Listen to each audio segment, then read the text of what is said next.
India Legal presents Courts Roundup.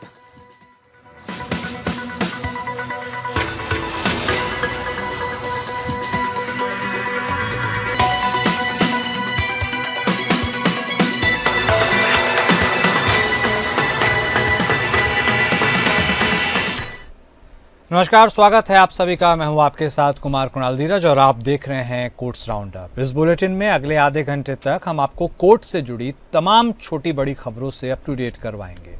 Supreme court से लेकर high court और लोअर कोर्ट्स तक के फैसलों को आपके सामने रखेंगे।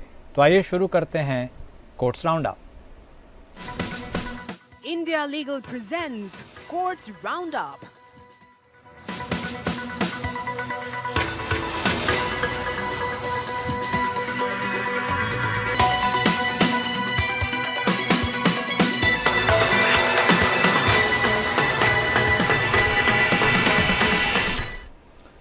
सुप्रीम कोर्ट में राष्ट्रपति के संदर्भ मामले पर सुनवाई हुई। सुप्रीम कोर्ट ने कहा है कि राज्य विधानसभाओं द्वारा पारित विधेयकों पर राज्यपालों की शक्तियों के संबंध में राष्ट्रपति के संदर्भ पर उसका निर्णय इस बात से प्रभावित नहीं होगा कि वर्तमान में कौन सी राजनीतिक पार्टी सत्ता में है या पहले सत्ता में थी।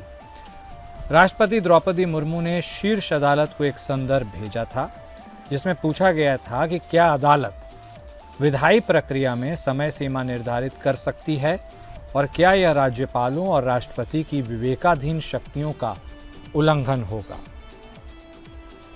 न्यायमूर्ति बी.आर. गवई की अध्यक्षता वाली संविधान पीठ ने कहा, हम इस मामले का फैसला इस आधार पर नहीं करेंगे कि वर्तमान में कौन सी राजनीतिक पार्टी सत्ता में है या पहले सत्ता में थी। वरिष्ठ अधिवक्ता अभिषेक मनु सिंघवी ने तमिलनाडु सरकार की ओर से दलील दी कि राज्यपालों द्वारा विधेयकों पर कार्रवाई में देरी की जा रही है।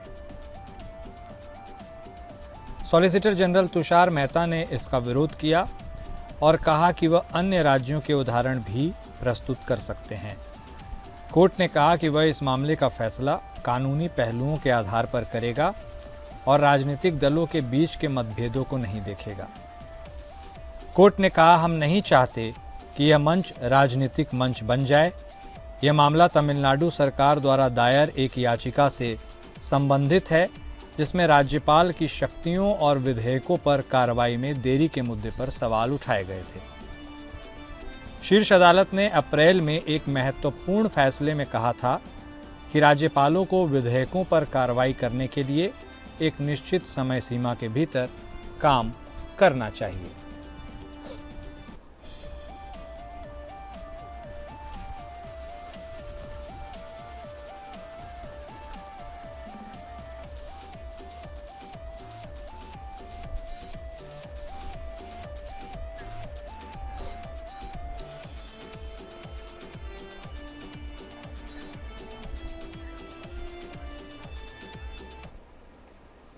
प्रधानमंत्री और आरएसएस को लेकर विवादित कार्टून बनाने के मामले में कार्टूनिस्ट हेमंत मालवीय को सुप्रीम कोर्ट से राहत मिली है। सुप्रीम कोर्ट ने कार्टूनिस्ट हेमंत मालवीय को अग्रिम जमानत दी है। जस्टिस अरविंद कुमार की अध्यक्षता वाली बेंच से हेमंत मालवीय को अग्रिम जमानत उनके द्वारा फेसबुक, इंस्टाग्राम और दूसरे सोशल मीडिया प्लेटफॉर्म्स पर माफीनामा जारी करने के बाद मिली है। कोर्ट ने अग्रिम जमानत देते हुए उन्हें जमानत की शर्त के तौर पर मालवीय को जांच में सहयोग करने को कहा है। प्रधानमंत्री और आरएसएस को लेकर विवादित कार्टून बनाने के चलते मालवीय एफआईआर का सामना कर रहे हैं। इंदौर के कार्टूनिस्ट हेमंत मालवीय ने 2021 में कोरोना वैक्सीन की उपयोगिता पर सवाल उठाने वाला अभद्र कार्टून बनाया था। इस कार्टून में पीएम और आरएसएस को अभद्र तरीके से दिखाया गया था, जिसके चलते इंदौर के आरएसएस कार्यकर्ता और वकील विनय जोशी ने लसूड़िया पुलिस थाने में उनके खिलाफ एफआईआर दर्ज करवाई थी।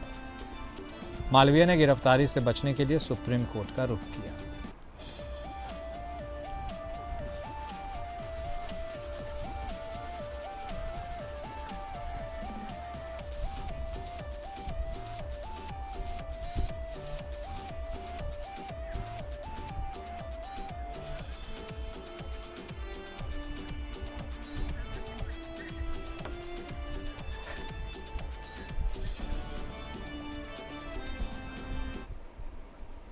उदयपुर का कन्हैया लाल टेलर हत्याकांड मामले में आरोपी जावेद की जमानत रद्द करने से सुप्रीम कोर्ट ने इनकार कर दिया है। हालांकि जस्टिस एम सुंदरेश की अध्यक्षता वाली बेंच ने यह भी साफ किया कि हाईकोर्ट ने जावेद को जमानत देते हुए जो टिप्पणियां की थी, उन टिप्पणियों का ट्रायल पर कोई असर नहीं पड़ेगा। साथ ही मामले में बाकी अन्य आरोपी जिनकी जमानत याचिका लंबित है, इस आधार पर उनके मामले और जावेद के मामले में समानता की मांग नहीं की जा सकती है। कोर्ट ने माना कि वारदात के समय आरोपी किशोर था। फिलहाल इस मामले में 166 में से सिर्फ 8 लोगों की गवाही हुई है। ऐसे में मामले में ट्रायल पूरा होने में वक्त लगेगा। कोर्ट ने राजस्थान हाईकोर्ट की जमानत देने के फैसले में दखल देने से इनकार किया। जावेद की जमानत के खिलाफ कन्हैया लाल के बेटे और एनआईए की याचिका को खारिज कर दिया है। सुप्रीम कोर्ट ने कहा है कि वो राजस्थान हाईकोर्ट के जमानत देने के फैसले में दखल नहीं देगा। इस मामले में अदालत ने माना कि वारदात के समय आरोपी टीनेजर था और फिलहाल 166 में से सिर्फ 8 लोगों की गवाही हुई है, लिहाजा ट्रायल पूरा होने में वक्त लगेगा। हालांकि सुप्रीम कोर्ट ने साफ किया कि हाईकोर्ट ने जावेद को जमानत देते हुए जो टिप्पणियां की थी, उनका ट्रायल पर कोई असर नहीं पड़ेगा। साथ ही बाकी आरोपी जिनकी जमानत याचिका लंबित है, वो जावेद के मामले में समानता की मांग नहीं कर सकते। दरअसल कन्हैया लाल के बेटे यश तेली की ओर से पेश वरिष्ठ वकील नमित सक्सेना ने अदालत को बताया था कि हाईकोर्ट ने जमानत देते हुए टिप्पणी की थी कि पहली नज़र में जावेद किसी आतंकी गतिविधि में लिप्त नहीं था। नमित ने कहा कि हाईकोर्ट की ये टिप्पणी मामले में ट्रायल पर असर डाल सकती है। दरअसल मृतक कन्हैया लाल के बेटे और एनआईए ने आरोपी की जमानत रद्द करने की मांग सुप्रीम कोर्ट से की थी। पिछली सुनवाई में सुप्रीम कोर्ट ने आरोपी जावेद की जमानत के खिलाफ दाखिल याचिका पर नोटिस जारी किया था। राजस्थान हाईकोर्ट ने आरोपी जावेद को जमानत दे दी थी। याचिका में कहा गया कि जावेद का अपराध गंभीर है और जावेद ने हमलावरों को कन्हैया लाल के ठिकाने के बारे में जानकारी दी थी। इसके साथ ही हत्यारों को कन्हैया लाल के दुकान में होने की भी जानकारी दी थी। साल 2022 में उदयपुर के मालदास इलाके में कन्हैया लाल की हत्या कर दी गई थी।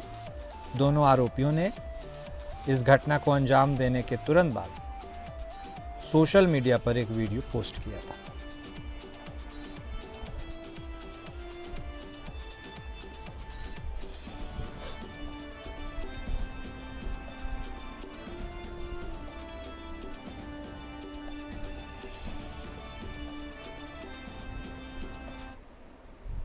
सुप्रीम कोर्ट ने इन्फोसिस की याचिका खारिज कर दी है, जिसमें कंपनी ने कन्नड़ अनुवाद के लिए देरी का हवाला दिया था। कोर्ट ने कहा, इन्फोसिस कह रही है कि कन्नड़ से अंग्रेजी में अनुवाद करने में समय लगा। कोर्ट ने फिर याचिका खारिज कर दिया। यह मामला 2005 का है, जब मैसूरू में 1.05 एकड़ ज़मीन का अधिग्रहण हुआ था इन्फोसिस के कैंपस विस्तार के लिए। विशेष भूमि अधिग्रहण अधिकारी ने मूल रूप से मुआवजा 4.85 लाख रुपए प्रति एकड़ तय किया, लेकिन भूमि मालिक के परिवार ने मुआवजे की मांग की और मैसूरू रेफरेंस कोर्ट ने जनवरी 2020 में मुआवजे को बढ़ाकर 220 रुपए प्रति वर्ग फुट कर दिया। सुप्रीम कोर्ट ने इन्फोसिस की अपील को खारिज किया और कहा कि कंपनी ने 160 दिनों से अधिक की देरी के लिए कोई ठोस कारण नहीं दिया। कोर्ट ने कन्नड़ से अंग्रेजी में अनुवाद करने के समय को देरी का कारण मानने से इनकार किया। इन्फोसिस ने तर्क दिया था कि रेफरेंस कोर्ट ने गलत तरीके से ऑक्शन सेल डीड्स और छोटे प्लॉट लेन देन पर भरोसा किया, जो बड़े कृषि भूखंडों के मूल्यांकन के लिए तुलनीय नहीं थे। कंपनी ने यह भी तर्क दिया कि जमीन का कोई गैर कृषि क्षमता का विश्वसनीय सबूत नहीं था। भूमि मालिक ने तर्क दिया कि अधिग्रहित जमीन इन्फोसिस कैंपस के पास स्थित थी और तेजी से औद्योगिकीकरण करने वाले क्षेत्र में थी। उन्होंने 2005 में हुए आवासीय भूखंडों के लेन देन का हवाला देते हुए कहा कि रेफरेंस कोर्ट ने मुआवजे की राशि कम रखी थी क्योंकि वे उच्च मुआवजे के लिए कोर्ट फीस का भुगतान करने में असमर्थ थे। कर्नाटक हाईकोर्ट ने इन्फोसिस की अपील खारिज कर दी और कहा कि उपलब्ध बिक्री उदाहरणों ने 220 रुपये प्रति वर्ग फुट से अधिक के मूल्य को उचित ठहराया। हाईकोर्ट ने यह भी कहा कि जमीन का औद्योगिक क्षमता था क्योंकि यह इन्फोसिस के मौजूदा संचालन के पास स्थित थी।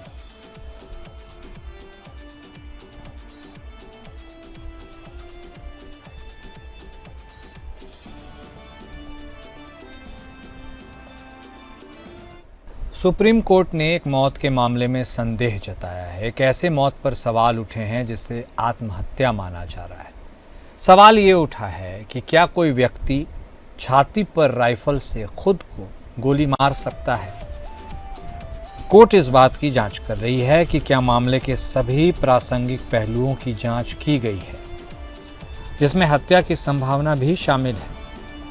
एक 17 वर्षीय लड़के ने शूटिंग ट्रेनिंग कोर्स में दाखिला लिया था, जहां उसे दूसरे छात्र ने 40,000 चोरी करने का आरोप लगाया। आरोप लगाने वाले छात्र और अन्य छात्रों ने उसे प्रताड़ित किया और आत्मसमर्पण करने के लिए मजबूर किया। लड़के ने आत्महत्या से पहले अपने दोस्त और बहन को बताया कि वह आत्महत्या करने जा रहा है और एक सुसाइड नोट भी छोड़ा। सुप्रीम कोर्ट ने कहा कि यह जांच करना आवश्यक है कि क्या लड़के ने वास्तव में खुद को गोली मारी या किसी और ने उसकी हत्या की। कोर्ट ने मध्य प्रदेश पुलिस को जांच के बाद एक हलफनामा दाखिल करने का निर्देश दिया है। हाईकोर्ट ने आरोपी छात्र को जमानत दे दी थी, जिसे सत्र न्यायालय ने खारिज कर दिया था। सुप्रीम कोर्ट ने हाईकोर्ट के निर्णय पर सवाल उठाया है और कहा है कि जांच में यह पता लगाना आवश्यक है कि आरोपी छात्र ने लड़के को आत्महत्या के लिए उकसाया था या नहीं। आरोपी छात्र पर लड़के को प्रताड़ित करने और आत्महत्या के लिए उकसाने का आरोप है। सुप्रीम कोर्ट ने कहा कि जांच में यह पता लगाना आवश्यक है कि आरोपी छात्र की भूमिका क्या थी और क्या उसने लड़के को आत्महत्या के लिए उकसाया था। सुप्रीम कोर्ट ने कहा कि आत्महत्या के मामले में जांच बहुत महत्वपूर्ण है और यह पता लगाना आवश्यक है कि क्या किसी अन्य व्यक्ति ने आत्महत्या के लिए उकसाया था।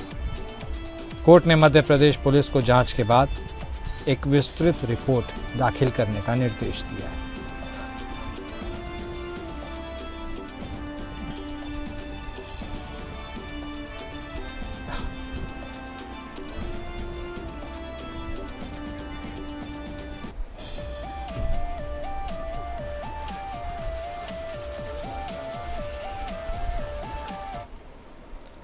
सुप्रीम कोर्ट ने राष्ट्रीय हरित अधिकरण या एनजीटी की आलोचना करते हुए कहा कि वह अपनी जिम्मेदारियां बाहर समितियों को सौंपकर सिर्फ रबर स्टैम्प की तरह काम कर रहा है। जस्टिस मनोज मिश्रा और जस्टिस उज्जवल भुइयां की खंडपीठ ने मामले की सुनवाई की, जिसमें आरोप लगाया गया कि अपीलकर्ता कंपनी अनौपचारिक अपशिष्टों का निर्वहन करके जल निकायों को प्रदूषित कर रही है।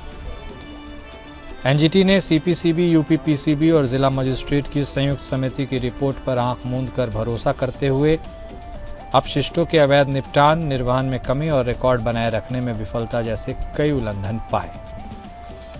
2022 में एनजीटी ने कंपनी को दोषी ठहराया और सितंबर 2022 में 18 करोड़ का मुआवजा लगाया।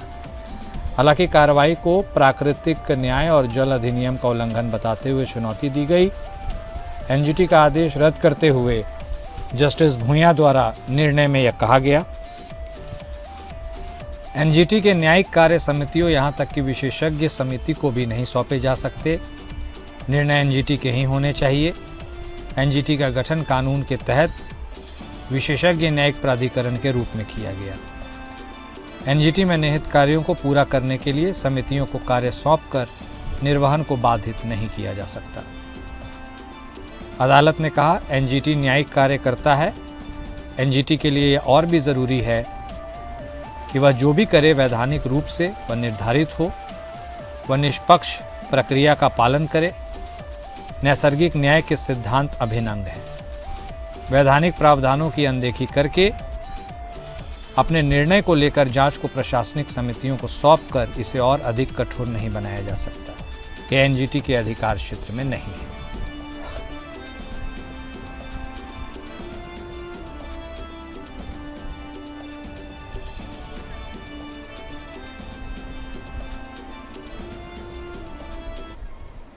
दिल्ली हाईकोर्ट ने दिल्ली दंगों से जुड़े मामले में छात्र कार्यकर्ता शर्जील इमाम, उमर खालिद और अन्य आरोपियों को बड़ा झटका दिया। अदालत ने 2020 में हुए दिल्ली दंगों से जुड़े यूएपीए केस में सभी आरोपियों की जमानत याचिका खारिज कर दी। जस्टिस नवीन चावला और जस्टिस शैलेंद्र कौर की पीठ ने दलीलें सुनने के बाद 9 जुलाई को अपना फैसला सुरक्षित रखा था। शर्जील और उमर के साथ मोहम्मद सलीम, शिफा उर रहमान अतहर, मीरान हैदर, अब्दुल खालिद सैफी और गुलफिशा फातिमा की जमानत पर अपना फैसला सुरक्षित रखा गया था। उनकी याचिकाओं पर अदालत ने सभी की याचिका खारिज कर दी।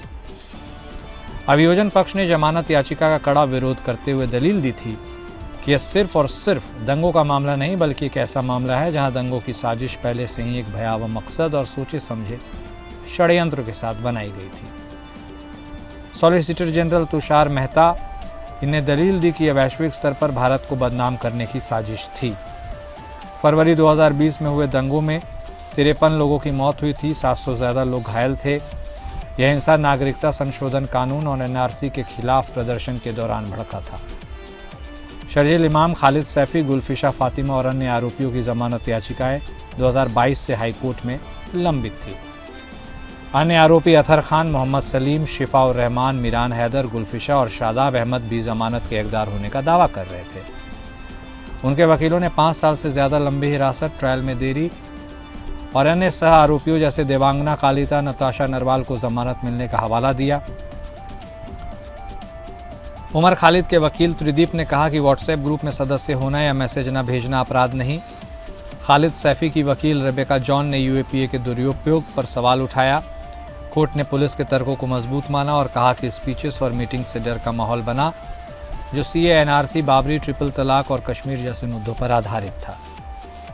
शर्जील इमाम की गिरफ्तारी 25 अगस्त 2020 को हुई जबकि खालिद सितंबर 2020 में पकड़े गए। याचिकाएं 2022 से लंबित थी। फैसले पर प्रतिक्रिया में आरोपी पक्ष ने सुप्रीम कोर्ट जाने का ऐलान किया।